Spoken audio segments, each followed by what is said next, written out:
दोस्तों नमस्कार। दोस्तों 3 दिन बाद कोलकाता के ब्रिगेड ग्राउंड में प्रधानमंत्री की चुनावी रैली होनी है और इस ब्रिगेड ग्राउंड में ऐसी तैयारी होनी चाहिए कि बड़ी तादाद में लोगों की मौजूदगी रहे। यह मौजूदगी ऐसी रहे कि कुछ दिनों पहले जब वामपंथियों की वहां पर रैली हुई थी तो लोगों ने देखा कि अपरंपार भीड़ है, लेकिन इस बार की तैयारी प्रधानमंत्री की रैली को लेकर, वह भी पहली रैली है चूंकि 7 मार्च को, तो ब्रिगेड ग्राउंड की तैयारी जबरदस्त हो चली है। दिल्ली से भी अधिकारी वहां गए हैं, देख कर आए हैं। दिल्ली में एक रणनीति भी बनाई जा रही है कि किस तरीके से इस रैली को सामने लाना चाहिए, यानी यह ऐसी रैली हो जिसके बाद लगने लगे कि हां, वहां पर ममता बनर्जी चुनाव हार रही है। लेकिन सवाल आज जीतने हारने का हम आपसे नहीं कर रहे हैं, हम तो सिर्फ रैली की जगह का जिक्र कर रहे हैं और अधिकारियों की आवाजाही का जिक्र कर रहे हैं। क्योंकि जरा सा पीछे चलिएगा तो 2019 के लोकसभा चुनाव में प्रधानमंत्री की अपनी कॉन्स्टिट्यूएंसी वाराणसी, और वहां पर जब रैली हो रही थी अप्रैल के महीने में, तो दिल्ली से बड़ी तादाद में अधिकारी वहां लगातार जा रहे थे और रैली और रोड शो दोनों को आयोजित करने की दिशा में वह जो भी लकीर खींचते थे उसी आधार पे पूरा इंफ्रास्ट्रक्चर खड़ा होता था। उन अधिकारियों में पीएमओ के भी अधिकारी शामिल होते थे जो कि अपने तरीके से देखते थे डायस कहां पर बनेगा, उस मंच पर किसकी मौजूदगी होगी, वहां पर कैमरे कैसे लगेंगे, माइक की दिशा क्या होगी, कहां पर कितने लाउड स्पीकर लगेंगे, सब चीजों पर नजरिया ध्यान अधिकारियों का रहता था। वो अधिकारी जो सरकारी अधिकारी हैं, वो अधिकारी जो पीएमओ से जुड़े हुए अधिकारी हैं। आपके जहन में जरूर यह सवाल होगा, आज इन बातों के जिक्र करने का मतलब क्या है। इन बातों के जिक्र का मतलब सिर्फ इतना है कि झटके में राहुल गांधी ने इमरजेंसी को लेकर माफी मांग ली, और इमरजेंसी शब्द आते ही इस देश के भीतर में तमाम लोग, हो सकता है संविधान के पन्ने खोलें या संसदीय लोकतंत्र को समझना चाहें कि दरअसल क्या वाकई इमरजेंसी के तब का वक्त और उस समय जो अदालत का आदेश और फैसला आया था और आज की तारीख में जो हो रहा है उसमें अदालत का फैसला या निर्णय कुछ होता क्यों नहीं है। तो क्या वाकई इतना लंबा सफर 1975 से लेकर 2021 यानी तकरीबन 46 बरस हो चले हैं, इन 46 बरस में भारत के संविधान की परिभाषा बदल गई, संसदीय लोकतंत्र को जीने के तरीके बदल गए क्या, और क्या वाकई इमरजेंसी तब की और आज के लोकतंत्र के बीच में इतनी गहरी खाई है कि लोकतंत्र इमरजेंसी पर हावी लगती है क्या। यह सवाल है। यह सवाल इसलिए क्योंकि इंदिरा गांधी को लेकर इलाहाबाद हाईकोर्ट में जस्टिस सिन्हा ने जब फैसला सुनाया था तो उन्होंने 2 आरोप माने थे। वह 2 आरोप आपको याद होंगे, लेकिन हमें लगता है आज उसको दोहरा देते हैं, क्योंकि जन प्रतिनिधित्व कानून की धारा 123/7 के तहत जिन 2 आरोपों को साबित किया गया था, वह 2 आरोप ऐसे थे जो आज की तारीख में हर कोई कर रहा है, प्रधानमंत्री भी कर रहे हैं। क्योंकि उस वक्त जो आरोप लगे थे उसमें कहा गया था रायबरेली में चुनावी सभाओं के लिए जो मंच बनाया गया, जो लाउड स्पीकर लगाया गया, उसके लिए जो बिजली ली गई, वह सरकारी अधिकारियों का उसमें सहयोग लिया गया। यह पहला आरोप था। दूसरा आरोप, उस समय पीएमओ में एक अधिकारी हुआ करते थे यशपाल कपूर, इंदिरा गांधी के करीबी थे, वह भी कहीं ना कहीं चुनाव प्रचार में मदद कर रहे थे। अब आप कल्पना कीजिए, कोलकाता के ब्रिगेड ग्राउंड में खोजिएगा कि दिल्ली के कौन कौन अधिकारी कहां कहां मौजूद हैं, और चूंकि बंगाल में तो 20 रैलियां होनी है, असम में भी 7 रैली होनी है, कहीं ना कहीं कोई ना कोई मिल ही जाएगा और पीएमओ से जुड़ा अधिकारी भी मिल जाएगा। और इतना ही नहीं, जो बिजली खींची जा रही है, जो मंच बनाया जा रहा है, जो लाउड स्पीकर बनाया जा रहा है, क्या उसी लगाने में कहीं कोई सरकारी अधिकारी का कोई योगदान है या नहीं, जरूर खोजिएगा। क्योंकि उस वक्त की परिभाषा और आज की परिभाषा में कितना अंतर आ गया है, यह इससे भी समझिए कि 2019 में प्रधानमंत्री बनारस में जाकर दशाश्वमेध घाट पर जाते हैं और गंगा आरती करते हैं, लेकिन 1975 में फैसला देते वक्त जस्टिस सिन्हा कहते हैं कहीं गाय बछड़े के नाम पर धार्मिक तौर पर भावनाओं को एक्सप्लॉइट तो इंदिरा गांधी ने नहीं किया था। हालांकि इस सवाल पे इंदिरा गांधी को क्लीन चिट दे दी जाती है, लेकिन मौजूदा वक्त में मंदिर जाना, आरती करना, धर्म को नाम पर लेके नारे लगाना, यह सारी चीज अब खुला खेल है। क्योंकि धर्म को लेकर बार बार कहा जाता है यह धर्म नहीं है, यह तो जीवन जीने का तरीका है, वे ऑफ लाइफ है। तो क्या लोकतंत्र की परिभाषा बदल गई है? ये सारे सवाल हैं, क्योंकि जैसे ही आप 1975 के दौर में चले जाइएगा तब आपके जहन में उस दौर की बहुत सारी चीजें नजर आएंगी। जो आरोपों की फहरिस्त अदालत में पहुंची थी उसमें इस बात का भी जिक्र था कि इंदिरा गांधी ने तय रकम से ज्यादा खर्च तो नहीं कर दिया प्रचार के वक्त में। लेकिन इलेक्शन कमीशन ने अपने तौर पर कहा कि 2019 के चुनाव प्रचार में बड़ी तादाद में खर्च हुआ। उसने कोई डाटा नहीं दिया, लेकिन एसोसिएशन फॉर डेमोक्रेटिक रिफॉर्म और इलेक्शन वॉच की रिपोर्ट ने बताया कि तमाम कॉन्स्टिट्यूएंसी जो वीवीआईपी थी, जिसमें बनारस भी आता है, उसमें भी खर्च अपरंपार हुआ है। और जब यह खर्च का जिक्र होता है और इन खर्च के बाद में होता है कि चुनाव में खर्च कितना महत्वपूर्ण है, तो हमें लगता है कि आज कुछ पन्ने फिर अतीत के खोलना चाहिए।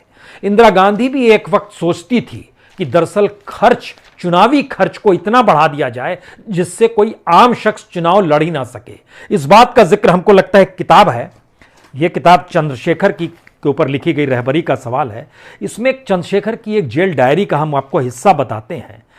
27 जून 1975 को चंद्रशेखर, देश के पूर्व प्रधानमंत्री, उनका लिखा हुआ है कि बीजू पटनायक कह रहे हैं उनसे कि बीजू पटनायक का कहना है कि 4-5 बरस पहले इंदिरा गांधी ने उनसे कहा था कि राजनीति में नैतिकता कुछ नहीं होती, सफलता ही सब कुछ है, उसे किसी भी प्रकार प्राप्त करना चाहिए। और चुनावों के बारे में उनकी राय थी कि उसे इतना महंगा बना देना होगा कि कोई भी विरोधी पार्टी उस दौर में कहीं भी पास पहुंच ना पाए। यह कह रहे हैं इस किताब में, जिस किताब का हम जिक्र कर रहे हैं चंद्रशेखर को लेकर, उसमें इस बात का जिक्र है। तब के हमने एनालिसिस करना शुरू किया कि चुनाव आयोग जो तय रकम तब देता था या इलेक्शन कमीशन जो खर्च करता था, और आज की स्थिति में अगर दोनों की करेंसी को तब और अब में औसत में ले आया जाए, यानी मिला दिया जाए, तो क्या स्थिति बनती है। आपको जानकर हैरत होगी कि उस वक्त जो इंदिरा गांधी चुनाव में खर्च कर रही थी, उससे सिर्फ 25 गुना ज्यादा मौजूदा वक्त के चुनाव में 2019 में खर्च हो गया। अगर उस समय के पैसे को अब के पैसे के हिसाब से कन्वर्ट भी कर दिया जाए तो भी। और इसमें 90% खर्चा बीजेपी का ही निकल कर आता है, जो एसोसिएशन फॉर डेमोक्रेटिक राइट की जो पूरी स्थिति है। और इसके पैरेलल में और पीछे चले जाइएगा तो जो कॉरपोरेट और इंडस्ट्रियलिस्टों से जो पॉलिटिकल फंडिंग होती थी तब के दौर में और अब के दौर में, उस समय उतनी लीगलाइज नहीं थी। माना जाता था कि सत्ता के करीबी हैं ये लोग। अब ये माना जाता है कि सत्ता ने ऐसी व्यवस्था कर दी है कि तमाम कॉरपोरेट्स अगर करीब नहीं रहेंगे, फंड नहीं करेंगे, तो उनके लिए मुश्किल वक्त शुरू हो जाएगा। स्थितियों में परिवर्तन आया है। लेकिन बहरहाल, चूंकि राहुल गांधी ने माफी मांगी उस वक्त की, और इस दौर में हमारा संसदीय परिस्थिति कैसे बदलती चली गई, तब चर्चा होती थी वोटरों को कहीं रिश्वत तो नहीं दी गई है, वायुसेना के जहाज हेलीकॉप्टर को चुनावी प्रचार में उपयोग तो नहीं लाया गया है। ये सारे सवाल मौजूदा वक्त में बदल जाएंगे।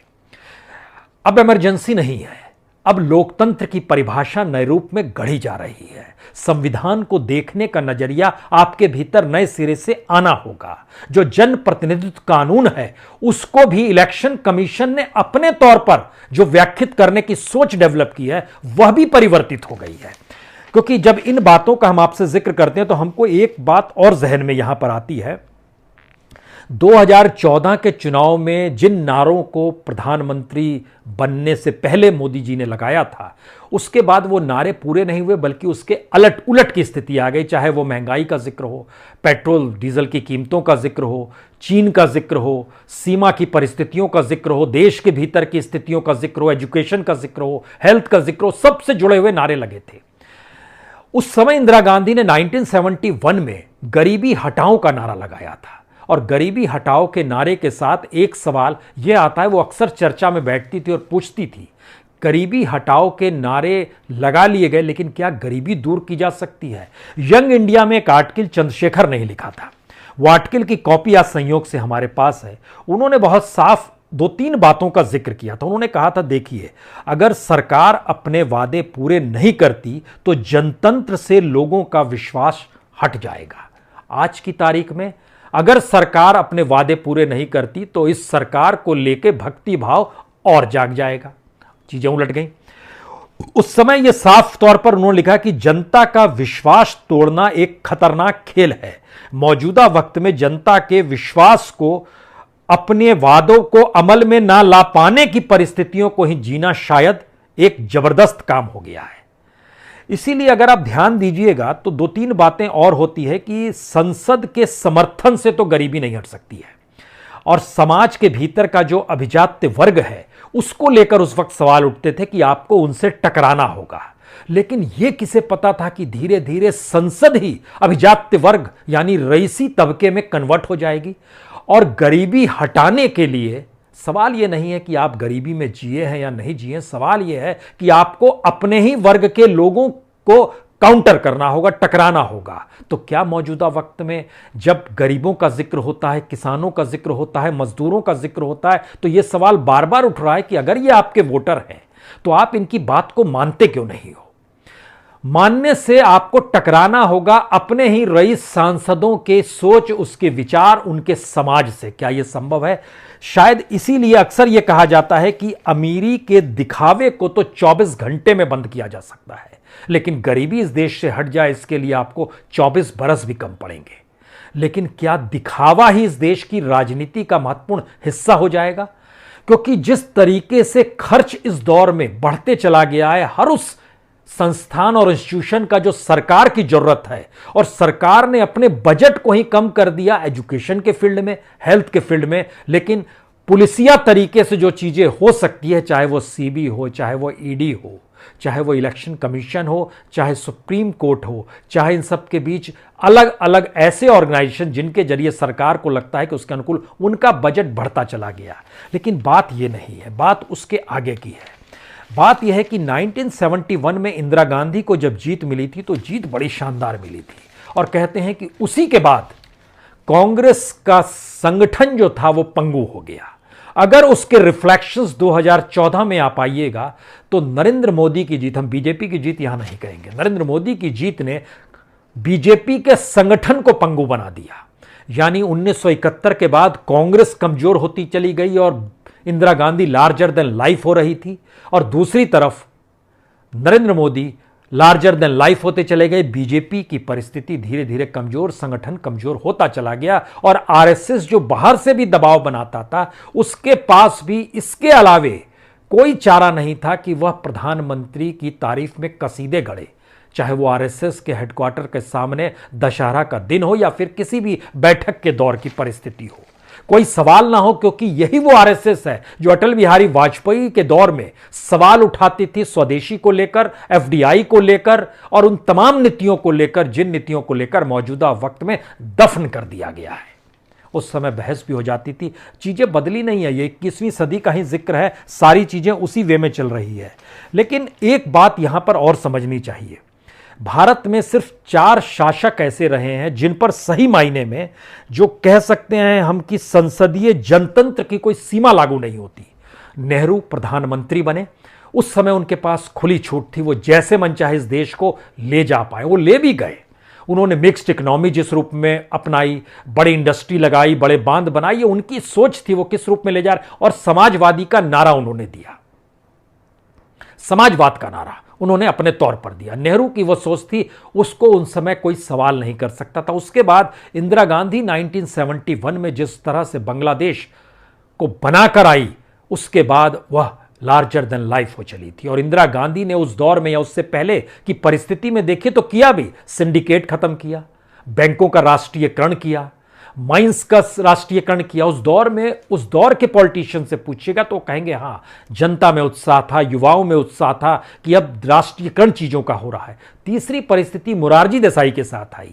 जिस इमरजेंसी के बाद मोरारजी देसाई चुनाव जिस तरीके से जीत कर आए थे, वनकर पर भी किसी भी तरीके से संसदीय जनतंत्र की कोई सीमा नहीं थी। लेकिन जनता पार्टी अपने ही कंधों तले दबती चली गई, और जो हुआ वो आज बताने की जरूरत नहीं, वो नहीं कर पाए। चौथी स्थिति मौजूदा वक्त में नरेंद्र मोदी के साथ आई है। उन पर भी कोई जनतंत्र, संसदीय जनतंत्र की कोई सीमा नहीं है, उनको भी भारत को नए सिरे से गढ़ना है। लेकिन एक सवाल बार बार उठता है, भारत को अगर आपको गढ़ना है तो भारत को समझना होगा, भारत के भीतर घुसना होगा, उसे जानना होगा, वहां की गरीबी, वहां की भूखमरी, वहां का युवा, वहां की एजुकेशन, इन परिस्थितियों को देखना होगा, इस देश के बेसिक इंफ्रास्ट्रक्चर को देखना होगा। जब हम आपसे ये सवाल कर रहे हैं तो हमें लगता है कि अब सबसे बड़ा सवाल है, क्या मौजूदा वक्त के लोकतंत्र के दायरे में गवर्नेंस हमारी ऐसे चल रही है जिसमें बेसिक चीजों को उसने नकारना शुरू कर दिया है? इस बात का जिक्र इसलिए है क्योंकि हम एक बजट आपको बतलाते हैं, बजट की एक परिस्थिति बतलाते हैं, उसके कुछ डॉक्यूमेंट हमारे पास हैं। इन डॉक्यूमेंट्स को देखने के बाद लगता है एजुकेशन एक महत्वपूर्ण चीज होनी चाहिए। जो जीडीपी का हिस्सा है 2014 में वह खर्च होता था 0.53% जीडीपी का हिस्सा एजुकेशन बजट पे खर्च होता था। पिछले साल तक ही लेते हैं, 19-20 तक लेते हैं, 2020 में यह 0.43 पर आ गया। इस काल में लगातार 0.42, 41, 43 पर ही रहा है, ज्यादा नहीं हो पाया, कभी भी एजुकेशन का बजट नहीं बढ़ पाया। गवर्नमेंट का अपने ऊपर जो कुल एक्सपेंडिचर है वह भी संयोग से एजुकेशन को लेकर इस दौर में कम हो गया। मसलन 2014 में जो था वो 4.14% था, आज की तारीख में एजुकेशन का खर्च 3.40% है। इसका मतलब क्या है? इसका मतलब है क्या जो बेसिक स्ट्रक्चर होता है इस देश को आगे बढ़ाने का या भारत को जो गढ़ने का, उसमें एजुकेशन और हेल्थ तो जरूरत है, लेकिन उसका बजट भी कम कर दिया गया। तो ऐसे में अगला सवाल यह है कि बजट जो बढ़ाया जाता है वो सरकार के लिए जो पहली प्राथमिकता होती है उसी का बजट बढ़ाया जाता है। उसके दायरे में सरकार के कौन कौन से इंस्टीट्यूशन आते हैं ये कोई भी सवाल करेगा। उसमें संयोग से होम मिनिस्ट्री का योगदान मौजूदा वक्त में बहुत बड़ा हो गया है। 2014-15 में होम मिनिस्ट्री का बजट सिर्फ 65,745 करोड़ था, लेकिन आज की तारीख में होम मिनिस्ट्री के दायरे में हर कोई आ गया है। होम मिनिस्टर अमित शाह हैं, लेकिन होम मिनिस्ट्री का दायरा देखिए, सरकार की पहली जरूरत हो गई तो वो 65,000 से बढ़कर 1,66,000 करोड़ पर पहुंच चुका है। यानी इतनी बढ़ोतरी हो सकती है। दूसरी जरूरत होती है इलेक्शन कमीशन। इलेक्शन कमीशन का बजट 69 करोड़ था 2014-15 में, आज की तारीख में वो 269 करोड़ हो गया है। कितना बढ़ गया है बजट? एजुकेशन का नहीं बढ़ा, हेल्थ का नहीं बढ़ा। इसी तरीके से आपके जहन में जो भी प्राथमिकता आती है, जो लगता है कि लोगों से जुड़ा हुआ है ये, उसका जब बजट देखिएगा तो नहीं बढ़ा है। क्योंकि जिन बातों का हम आपसे जिक्र कर रहे हैं उसमें आपके जहन में तुरंत आएगा कि तोते का जिक्र कर दीजिए, सीबीआई का जिक्र कर दीजिए। सीबीआई का बजट डबल हो गया इन 4 साल में, 443 करोड़ से 835 करोड़ तक पहुंच गया। हर उस चीज का बजट बढ़ता चला गया। सवाल यह है कि इसी दौर में हमको लगता है कि कुछ सवाल इस देश के भीतर में जब जब इलेक्शन का जिक्र होगा, इमरजेंसी का जिक्र होगा, और इमरजेंसी नहीं है डेमोक्रेसी का जिक्र होगा, तो सुप्रीम कोर्ट का जिक्र होगा। क्योंकि सुप्रीम कोर्ट को ही संविधान की व्याख्या करनी है। उस संविधान की व्याख्या करते हुए सुप्रीम कोर्ट ने इस दौर में कौन कौन से फैसले दिए, वो फैसले कोई छुपाने की चीज नहीं है, सारी चीजें आंखों के सामने हैं। और एक्स चीफ जस्टिस कैसे पार्लियामेंट में पहुंच गए, उनको कैसे चंद महीनों के भीतर ही नॉमिनेट राज्यसभा के लिए कर लिया गया, और नॉमिनेशन के बाद उन्होंने किस तरीके से एक चैनल के साथ बातचीत करते हुए क्या बातें कही कि कैसे जो सुप्रीम कोर्ट की भूमिका है वो क्या होनी चाहिए। ये सारी चीज आप खोजिएगा तो आपको गूगल में मिल जाएगा। लेकिन हम जो आपको बताना चाहते हैं, जैसे सुप्रीम कोर्ट का बजट बढ़ गया तो आपके जहन में सवाल होगा ये बजट बढ़ता कहां है। हम आपको बताते हैं 2015 में जो सैलरी मिलती थी सुप्रीम कोर्ट के चीफ जस्टिस और तमाम अधिकारियों को, वह तकरीबन 137 करोड़ थी। आज की तारीख में वो बढ़कर 229 करोड़ हो गई है। इजाफा जबरदस्त है। नई नियुक्तियां हुई होंगी, या जो उनको पैसा पहले मिल रहा था अब ज़्यादा पैसा मिल रहा है। इतना ही नहीं, जो कि एक लिहाज से समझिए कि सुविधाओं की अपरंपार जो बात को जिक्र हम आपसे कर रहे हैं, डोमेस्टिक ट्रैवल जो होता था उस पर खर्च आता था 2015 में लगभग 53 लाख एक साल में। आज की तारीख में वह 1,21,000 डोमेस्टिक पे है। इंटरनेशनली जो खर्च होता था 2015 में वह होता था 1,44,000 रुपए फॉरेन ट्रिप पे खर्च होता था। डोमेस्टिक ट्रिप पे भी बढ़ गया, 53 लाख से बढ़कर 1,21,00,000 हो गया, और फॉरेन ट्रिप बढ़कर हो गया 1,44,00,000 से बढ़कर हो गया 2,55,00,000। यह भी फॉरेन ट्रिप्स का बढ़ गया। ऑफिशियल एक्सपेंसेस यह भी बढ़े हैं, और यह तकरीबन बढ़े हैं 22 करोड़ से बढ़कर 36 करोड़ हो गए हैं। अलग अलग तरीके से हर फील्ड में बढ़ते चले गए हैं। ऑफिशियल एक्सपेंसेस हुए या इवन मेडिकल ट्रीटमेंट तक की स्थिति में उसमें भी बड़ा इजाफा हो गया है।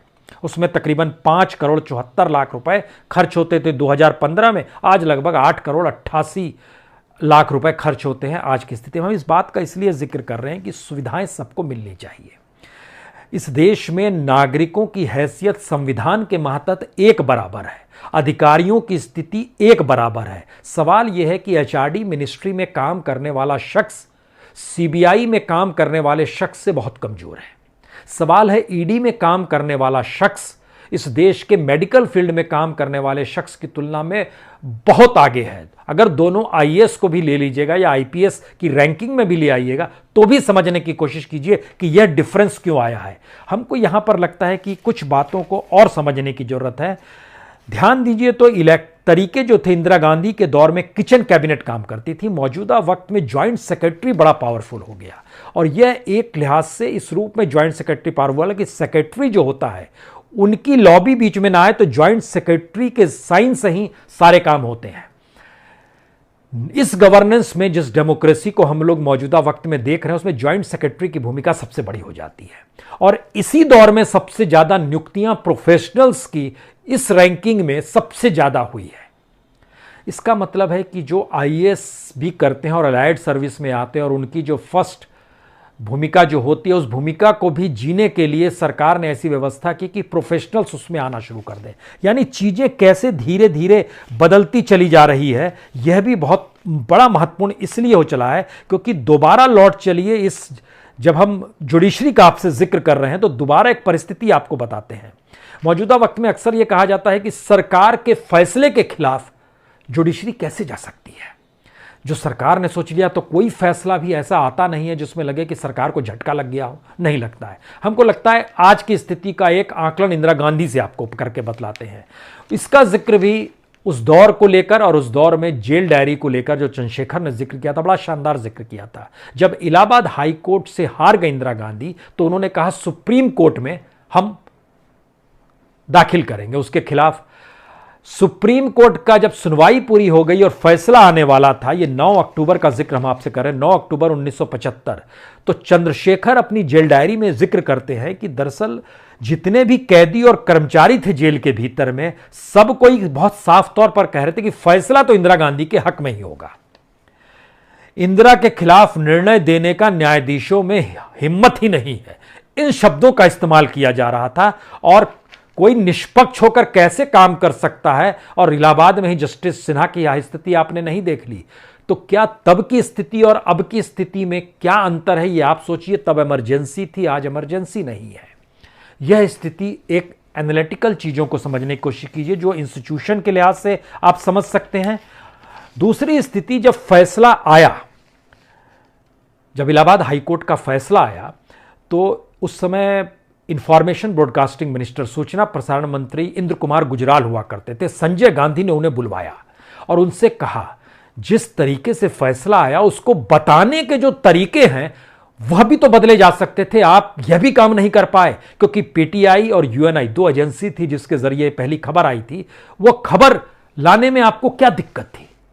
उस खबर को बताने के तरीके भी तो अलग होने चाहिए। सीधे उन्होंने फाइल किया और लिया, ये आप ट्रेनिंग भी नहीं दे पाए और बहुत डपटा गया। उसके बाद सवाल यह है कि उस समय जब इंद्र कुमार गुजराल को ये डपटा जा रहा था और बताया जा रहा था कि जो पीटीआई यूएनआई है उसका 80% पैसा सरकार देती है और आप सत्ता और सरकार से जुड़ी खबर जो इनके खिलाफ हो उसको अगर बदल भी नहीं सकते हैं तो फिर इसके क्या मतलब होंगे। क्योंकि याद कीजिए उसके तुरंत बाद इनको समझ में आया, देश के सूचना प्रसारण मंत्री बदले, उस समय विद्याचरण शुक्ल आ गए। उन्होंने अपने तौर पर फिर जिस रूप में शुक्ल जी ने जिस रूप में चीज़ों को संभाला और किया, उस समय जयप्रकाश नारायण को गिरफ्तारी हुई थी दिल्ली के गांधी पीस फाउंडेशन से, जीपीसी से, जो आईटीओ के पास है। और वहाँ पर पत्रकार रात में पहुँच गए तो उसमें भी पीटीआई यूएनआई के लोग थे। उन्होंने पूछा जयप्रकाश नारायण से उनकी प्रतिक्रिया, तो जयप्रकाश नारायण ने जो शब्द कहे वह शब्द उसके बाद नहीं आ पाए और 18 महीने तक नहीं आ पाए। लेकिन संयोग से उस रात पीटीआई ने जारी कर दी उसमें उन्होंने लिखा था विनाश काले विपरीत बुद्धि, इंदिरा गांधी को लेकर। लेकिन चंद मिनटों के बाद हुआ आदेश ऊपर से तो उसको कहा गया किल किल किल किल, वो प्रिंटर में आ जाता था किल स्टोरी कीजिए, इसको किल कर दीजिए स्टोरी, वह स्टोरी किल हो गई। मौजूदा वक्त में पीटीआई, यूएनआई, आईएएनएस, दूरदर्शन, अब तो संसद न्यूज चैनल, लोकसभा और राज्यसभा को मर्ज कर दिया गया, इन बातों का जिक्र करने की जरूरत नहीं है। क्या कोई रिपोर्ट फाइल कोई भी प्राइवेट न्यूज चैनल कर सकता है? जिन बातों को लड़ने की ताकत या सही सूचना देने की परिस्थिति में न्यूज चैनल आ जाए, नहीं आ पाएंगे। लेकिन फिर लौट चलिए उस पीरियड में, तो उस पीरियड में आपको बहुत सारे नाम निकल कर आएंगे जो पत्रकारों के नाम थे उस पीरियड में, चाहे वह अपने तौर पर निहाल सिंह थे, उस पीरियड में विश्वनाथ थे, जॉर्ज वर्गीस थे, बहुत सारे जर्नलिस्टों के नाम थे जो कि उस समय लड़ाई लड़ रहे थे। विश्वनाथ जी थे जो सरकार से हालांकि एडिटोरियल ब्लैंक छोड़ देते थे, टैगोर की कविता लिख डालते थे उस पर। ये सारी परिस्थितियों को उस पीरियड में जिया गया, लेकिन मौजूदा वक्त में आपको ऐसी परिस्थिति नहीं आएगी। तो आखिरी सवाल यहां निकल कर आता है, क्या वाकई मौजूदा वक्त के लोकतंत्र में भारत इतना चकाचौंध से प्रेरित हो चला है, विकास की पराकाष्ठा पे है, और शायद जिंदगी जीने की वो तमाम सहूलतें सरकार जनता को दे पा रही है, जिससे इस देश में रोजगार अपरंपार है, उत्पादन बढ़ा हुआ है, यहाँ पर एक्सपोर्ट बड़ी तादाद में हो रहा है, लोग खूब गाड़ियाँ भी खरीद रहे हैं, जी भी रहे हैं 5 सितारा जीवन भी। क्या ये सब कुछ हो रहा है या ठीक इसके उलट हो रहा है? और ठीक उलट हो रहा है तो इन बातों का जिक्र क्यों नहीं हो पाता है? और अब जब कोलकाता के ब्रिगेड ग्राउंड में रैली भी होगी तो उस रैली में जितने लोगों की तादाद की मौजूदगी होगी, क्या सभी कोलकाता के होंगे या कहीं से लाए हुए होंगे? इसको लेकर भी क्या कोई रिपोर्ट फाइल होगी, या फिर आने वाले वक्त में अपनी कॉन्स्टिट्यूंसी में, चाहे वो सीएम हो या पीएम हो, सरकार का कोई अधिकारी वहां पर ना सहयोग करे, ना सरकार की संपत्ति का इस्तेमाल किया जाए? क्या इस तरह की सोच और धार्मिक भावनाओं को ना उभारा जाए? क्या इस तरह वोटरों को लाभ ना दिया जाए, पैसे ना बांटे जाए? क्या इन बातों की तस्दीक मीडिया कर सकता है? अभी कर सकता है क्या? अगर कर सकता है तो ये लोकतंत्र है, नहीं कर सकता है तो वो इमरजेंसी तब की है, अब की नहीं है। बहुत बहुत शुक्रिया, बहुत बहुत शुक्रिया।